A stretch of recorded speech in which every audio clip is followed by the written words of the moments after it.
Today I've got an Australian release here to talk about. This is a pretty neat little box set that seems to be a combination of Universal, Monster, and Via Vision Entertainment. This is from Australia. This is actually my very first Australian release that I've ever had, and I'm really a big fan of the whole Psycho thing, so I thought this would be a great one to review. As you can see, it's a very thick package here.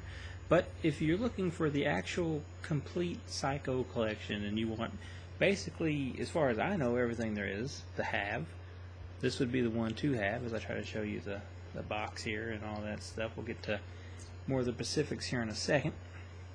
You see any of that. But this is a 5 Blu-ray, 3 DVD set. It has a total of 8 discs, and it is region free. Now, it says region B on it, but take it from me, it will play in your American device, if that is all you have to work with. Of course, we'll just go over quickly what's in the set. Let me show you the thick case here. Let me go through this. So you can see the cover there is the same as the slip.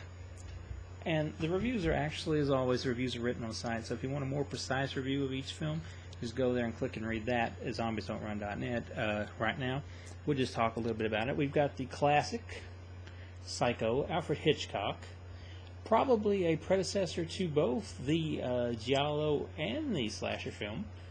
Also a pretty cruel picture in a lot of ways, but I think I can talk about it a little bit without spoiling it, that it builds up, a very strong lead, only she's not actually the lead.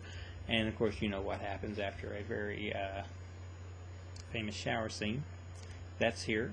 We have Psycho 2, made in, I believe, in 1983. I'm actually a pretty big fan of Psycho 2, written by Tom Holland, or at least he was one of the guys that helped to write it. It brings Norman into the more 80s slasher times, and I think it does it very well. I think it does it better than most people expect it to. There's not an all-out gore fest there, but the blood that you do get is pretty good, and I really do like that a lot. It ain't as good as Psycho, but as far as the rest of them goes, it's probably the best. So, and I do want to say real quick that Psycho 2 and Psycho 3, as I'm about to show you here, which are available from Screen Factory here in the States, this looks to be the exact same transfer on both of them. So, and it has like the same load menu and stuff for the most part too. A little different, but more or less the same. So if you have those, that's about the same as you get here. But if you don't have them, you might as well get everything here, although they are releasing things separately. And here's one good thing. I will say this about Psycho 3 is not my favorite Psycho. I know that actual Anthony Perkins, who played Norman, actually got behind the camera for Psycho 3. And I don't know, it seemed a little bit more artsy in some spots than maybe it should have been. And it's just this weird plot. He's back out of the insane asylum, which he always gets out of the insane asylum. And he does his stuff, but it doesn't really connect with me. It doesn't seem to have that feel that Part 2 had, and of course none of them's going to live up to the first. So. Psycho 4, though, is something we didn't have here in the States. As far as I'm aware, we don't have Psycho 4 on Blu-ray here in the States. This here comes, it looks good. It is in a widescreen format. I think it's a 1:6:6 ratio. I know originally it was 1:3:3. It was a cable-made movie. Better than Part 3, in my opinion. Now, of course, this one's a little bit different because we see him, he's out of the crazy place again, and there's a radio station and all that stuff, and they call and they talk to Norman, and Norman gives us this whole big backstory of things that we didn't know nothing about. Very interesting. New young guy plays Norman for the old stuff, but like I said, a lot of people kind of crapped on it, but I liked it, so I don't know, I like it better than 3, but that's here, and it looks good, and no extras. I'll get more on this in a second. There's no extras with that. That brings us to our remake, the Vince Vaughn remake, which is on this side actually here. A lot of us talk about how pointless the Cabin Fever remake is, and this one here is pretty pointless. An all-star cast, really, as they try to modernize it more for the time. I believe it's 1998, and I try to modernize it more, but it doesn't work for me, and I think that's because he's not Anthony Perkins by any means. And the chick they got on here, which I forgot her name at the moment, but she's not Janet Leigh either from Psycho, so that one kind of falls flat for me. Maybe in a world where Psycho didn't exist, you could watch this one and appreciate it a lot more. But since we do have Psycho, I don't think you're gonna love that one. I may be wrong, but I don't think you're gonna love it. But still, not totally awful. Maybe pointless, but not totally awful. That brings us to the other film of the set, which is on DVD in a 1:3 ratio, and probably pointless, and that is the original Bates Motel. This is the made-for-TV movie that takes place at the Bates Motel, and this guy here, I forget his character's name, but he was in the bug house with Norman, and Norman is supposed to be dead, so he left that the business to him.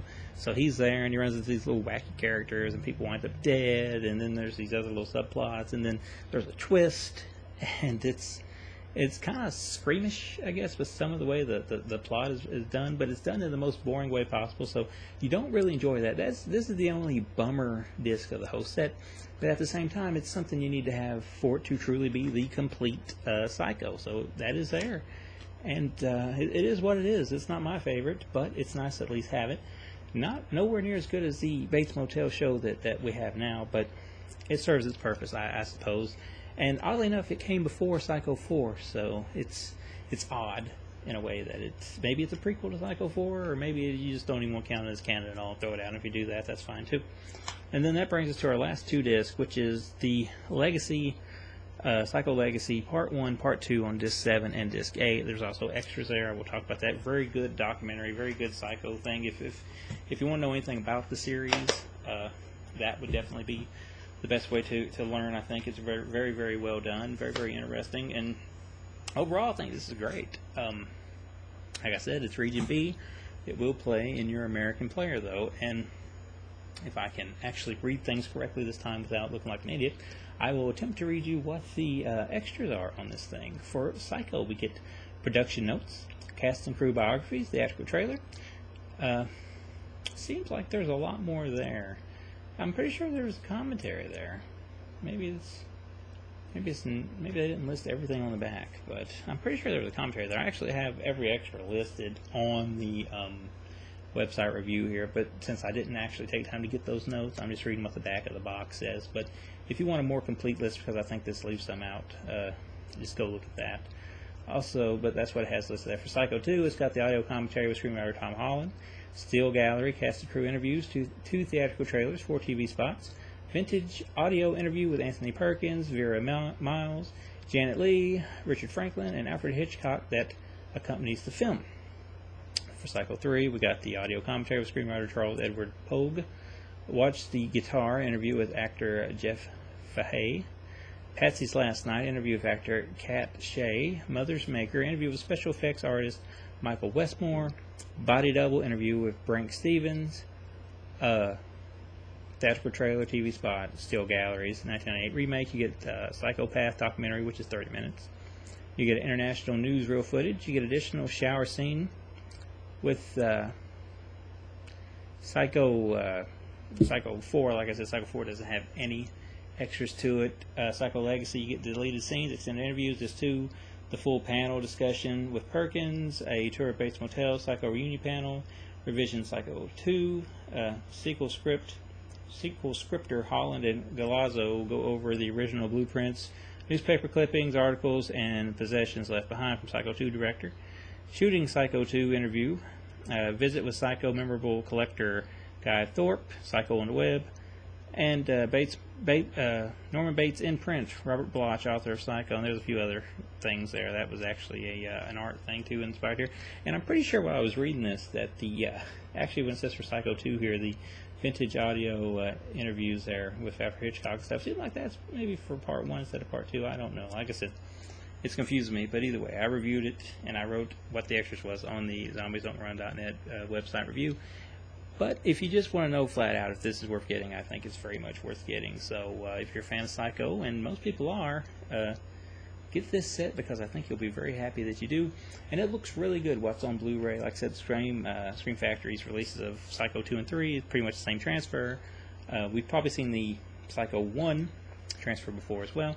But Psycho 4, I don't think we can get that here, and it looks really good here. And Bates Motel is what it is, Remake is what it is, but the Legacy documentary is great. So this is far more good than bad, people. So that is the Psycho Complete Collection from Via Vision. I want to make sure I get that right. Via Vision Entertainment from Australia. Very much worth the import if you like the series.